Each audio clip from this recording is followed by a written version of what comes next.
know about the prevalence of vaping, particularly in younger people? Remember that UCT study that we spoke about quite in great length in December, which found that nearly 30% of grade 12 learners actively vaping. It was part of the Richard Van Zyl Smith of UCT's study, looking into 25,000 learners across 52 schools, which found that plenty of young people are vaping, even showing signs of addiction. And in addiction, they mean that when they wake up in the morning, the first thing they do is that they take a puff of the vape.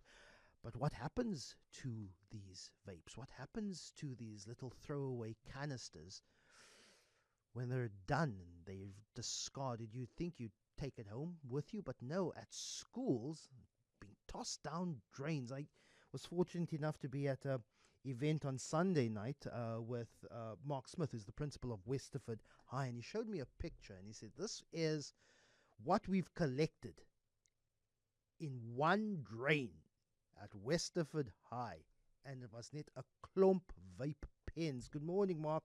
Really appreciate your time. Yellow pens, green pens, blue pens, red pens, all different kinds of vape pens. You're not the only school that lives with the reality that young people are puffing on vape pens, but why are they tossing it down drains?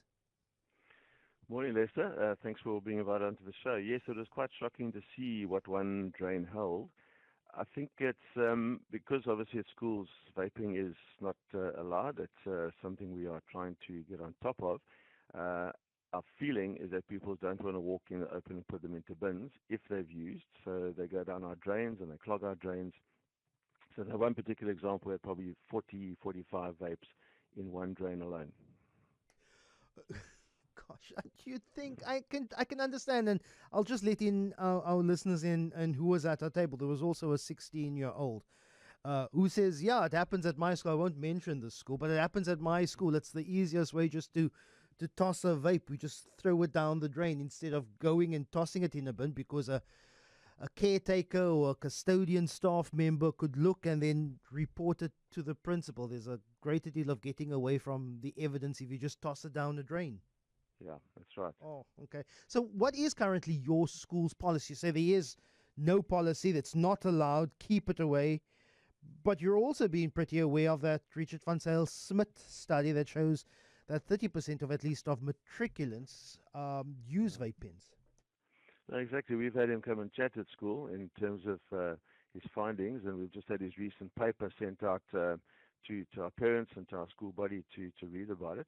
We're obviously trying to do our best to just, if you can call it, stem the tide, but we have said that it's something we'll police and patrol, but the figures just seem too high. We can't stop everybody and just check. So really we're trying to go on the educational side of just particularly the addictive side, and we want parents to be aware of what the vaping does in a child's lungs. I've also been aware, and I've spoken to some parents in how vapes can also be modified. I've spoken to some parents who say that they have heard of other forms of fluids, cannabis fluid being, instead of the vape gel, that being put, and it is a easier way of intake for younger people, because it looks quite innocuous. You're just smoking on a vape. Have you experienced some similar at your school? I think, we're sort of now forced into this area, becoming not experts on it, but just what we're looking at. When I see a vape, and we've collect quite a few recently, we have a wand that we use. It's an electronic wand that does pick up the presence of vapes. We are allowed to legally search if we have reasonable suspicion.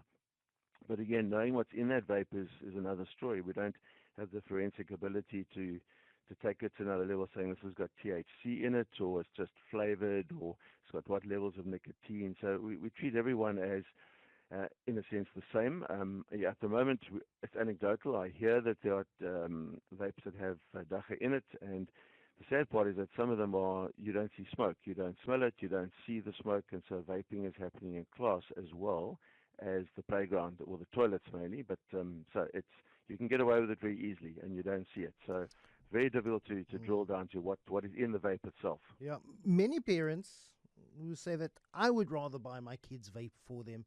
At least they're not smoking cigarettes. But as the Van Zyl Smith report shows, that there is a significant health impact, even if you're simply just smoking a vape, thinking that, well, it's not as bad as a cigarette. And spoken to some parents to say, well, I'd rather buy it for my kid than them buying a pack of cigarettes. I think it's that has been some of the feedback from parents. Again, I'm certainly not an expert. I've heard that vapes were developed to help people get off cigarettes, and now we find ourselves with a very strong addictive factor where vapes get turned off and on. You can get a hit early in the morning, and so I think the studies are showing, and I heard a study on Friday, that a 2-year vapor's lung is equal to a 30-year cigarette smoker's lung, which again, I would have to have the medical world confirm that. But I think the stats and the studies are showing that it is not a light, healthy option, a bit of flavored something. It is serious. And another anecdote is our coaches are finding that the performance of some players is dropping due to lung capacity. So all of these things are very concerning for us as a school. Have you been asking learners to clean drains in and around Westerford to try and get those vapes out that are blocking drains? No, this is Friday's story. We certainly won't do that. We obviously will respect their rights to get them crawling in drains, but it's just we're scratching our heads and thinking, what do we do to? I think we've got to look at how do we bring it into the open. Addiction is the main reason, and we want parents to recognize that, put their kids on programs, and we'll help them in that program. It's not about the punitive side. It's about getting them off the vapes for their long-term health.